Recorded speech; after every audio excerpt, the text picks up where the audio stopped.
देखिए, महाकुंभ तो सबका है, हीरोइन का भी है, हीरो का भी, उसमें क्या विवाद है।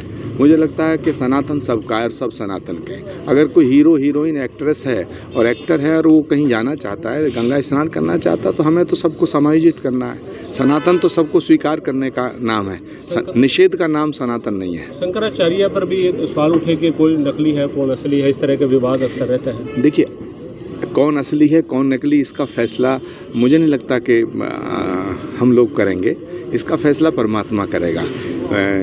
सन्यास और साधु होना ये वैराग्य का विषय है, ये किसी इम्तिहान का विषय नहीं है। आत्म साक्षात्कार का विषय है, आत्मचिंतन का विषय, आत्म मनन का विषय है। तो जब व्यक्ति को आत्म साक्षात्कार होता तो अध्यात्म का पथ प्रशस्त होता है।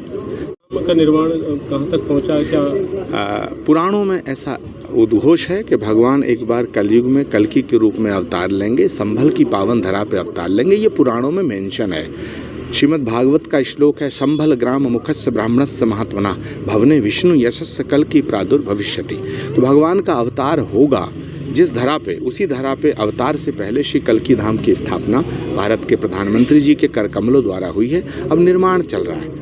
मैं समझता हूँ कि लगभग 4 साल में भव्य और दिव्य श्री कल्कि धाम अपने पूर्ण स्वरूप को उपलब्ध होगा। कल्कि में खुदाई को लेकर के भी विवाद रहा था? नहीं, कोई विवाद नहीं है। संभल में देखिए, विवाद संभल में इसलिए रहा क्योंकि वहाँ 500 साल पहले मंदिरों को तोड़ा गया था।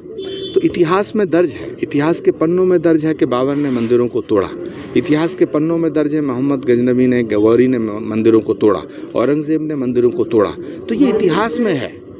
तो जहाँ मंदिरों को तोड़ा गया है और मंदिरों को तोड़ करके मस्जिदें बनाई गई, हम ये नहीं कह रहे कि मस्जिदों को तोड़ के मंदिर बनाओ, लेकिन हम ये कह रहे हैं कि जहाँ मंदिरों को तोड़ के मस्जिद बनाई गई हैं, उन मंदिरों की पहचान होनी चाहिए।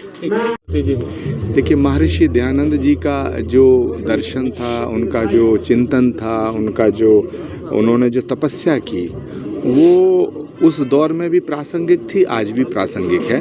और अगर भारत को विश्व गुरु बनाना है तो स्वामी विवेकानंद और महर्षि दयानंद जी के रास्ते पे चल करके भारत विश्व गुरु बनेगा।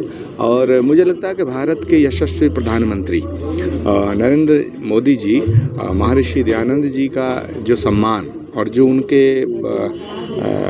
उनके आदर्शों के प्रति जो उनका समर्पण है, तो मुझे लगता है कि यहाँ कुरुक्षेत्र के इस पावन धरा से ये जो स्वामी संपूर्णानंद जी के द्वारा ये यज्ञ का, महायज्ञ का जो आयोजन हुआ है, जिसमें द्विजन्म शताब्दी वर्ष का जो समापन समारोह हो रहा है, तो मुझे लगता है इससे पूरे देश को एक नई दिशा देने का काम ये महायज्ञ करेगा।